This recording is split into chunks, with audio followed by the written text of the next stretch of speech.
என்னன்னு கேட்டிங்கன்னா, south Indian clipped hair style. நான் எப்படி வந்து பிரைட் பண்ணுறேன் அப்படிங்கிறத உங்ககிட்ட காமிக்கிறேன். கிளிப் யூஸ் பண்ணி தான் பண்ண போகிறேன். எப்பவும் போல் 2 பக்கமும் நான் முடி எடுத்துகிட்டு வாக்கு எடுக்காமல் நான் சீவ போகிறேங்க. சிம்பிளாக வந்து மேலே வந்து ஒரு கிளிப் யூஸ் பண்ணுறேன். மேலே வந்து ஒரு கிளிப் யூஸ் பண்ணிவிட்டு நார்மலாக பின்னல் போடுவேன். அவ்வளோதான். இதில் வந்து எக்ஸ்பிளைன் பண்ணுறதுக்கு ஒன்றுமே இல்லை. இப்போது வந்து நான் உங்களுக்கு எப்பவும் போல் ஒரு அருமையான டிப்ஸ் கொண்டு வந்திருக்கேன். என்ன டிப்ஸ் அப்படின்னு கேட்டிங்கன்னா, எப்போவுமே வந்து நம்ம ஹேர் க்ரோத்துக்கு ரொம்ப இம்பார்ட்டன்ட் வந்து பயோட்டின் வந்து ஹேர் க்ரோத்துக்கு மட்டும் இல்லை, ஓவரால் தான் பாடிக்குமே வந்து அவ்வளோ நல்லது.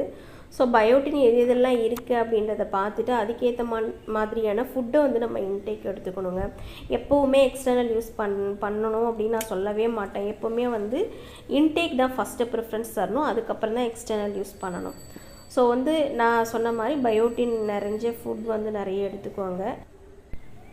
அவகேடோவில் அதிகமாக பயோட்டின் இருக்குங்க. அந்த மாதிரியான ஃபுட் வந்து நம்ம ஃப்ரூட்ஸ் வந்து நம்ம எடுத்துக்கும் பொழுது நமக்கு நேச்சுரலாகவே கிடைக்கும். அது மட்டும் இல்லாமல் இன்னும் நிறைய ஃபுட்டு எல்லாமே இருக்குது. அதெல்லாம் நீங்கள் கண்டிப்பாக எடுத்துக்கோங்க. அந்த அவகேடோவை நம்ம வந்து ஹேருக்கு மாஸ்காக கூட யூஸ் பண்ணலாம், ரொம்ப நல்லாயிருக்கும். எக்ஸ்டர்னல் யூஸும் பண்ணலாம், நம்ம இன்டேக்கும் எடுத்துக்கலாம், ரொம்ப நல்லதுங்க.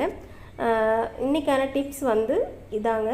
அப்புறம் பார்த்திங்கன்னா, நான் ஹேர் ஸ்டைல் மேலே வந்து கிளிப்பு போட்டுட்டு கீழே வந்து எப்பவும் போல் பின்னல் ஆரம்பிச்சிடுறேன். ஆக்சுவலாக இது வந்து வெட் ஹேருங்க. வெட் ஹேர்னால் ஒரு 75% வந்து ட்ரை ஆகிடுச்சு, இருந்தாலும் கொஞ்சம் ஈரமாக இருக்குது. நான் அம்மா வீட்டுக்கு போகலான்றதுக்காக சரி பின்னல் போட்டுக்கலான்ட்டு ஓரளவுக்கு ட்ரை பண்ணிவிட்டு நான் அப்படியே பின்னல் போடுறேன். அந்த சாரீக்கு மேட்சாகவே அந்த கிளிப்பு மேலே போட்டிருக்க கிளிப்பு வந்து ஒரு மாதிரி ப்ரௌன் கலரில் போட்டுட்டு நான் அப்படியே பின்னல் ஆரம்பிச்சிடுறேன். லூஸாக பின்னன்னா எனக்கு ரொம்ப கசகசன்னு இருக்குன்ட்டு நான் நார்மலாகவே டைட்டாகவே பின்னிக்கிறேங்க. ஃப்ரெண்ட்ஸ், வீடியோவை கடைசி வரைக்கும் ஸ்கிப் பண்ணாமல் பாருங்கள். யாராவது நீங்கள் சப்ஸ்கிரைப் பண்ணாமல் என்னோடய சேனலை பார்க்குறதா இருந்தால் மறக்காமல் சப்ஸ்கிரைப் பண்ணிவிட்டு பாருங்கள். பக்கத்தில் உள்ள பெல் ஐக்கானையும் கிளிக் பண்ணிங்கன்னா ஆல்ன்ற ஆப்ஷனையும் கிளிக் பண்ணிக்கோங்க. அப்போ தான் நான் போடுற வீடியோவுக்கு நோட்டிஃபிகேஷன் உங்களுக்கு வரும். ஸோ ஃப்ரெண்ட்ஸ், வீடியோவை வந்து கடைசி வரைக்கும் பாருங்கள்.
பாட்டமில் வந்து கிளச்சர் கிளிப் யூஸ் பண்ணுறேங்க.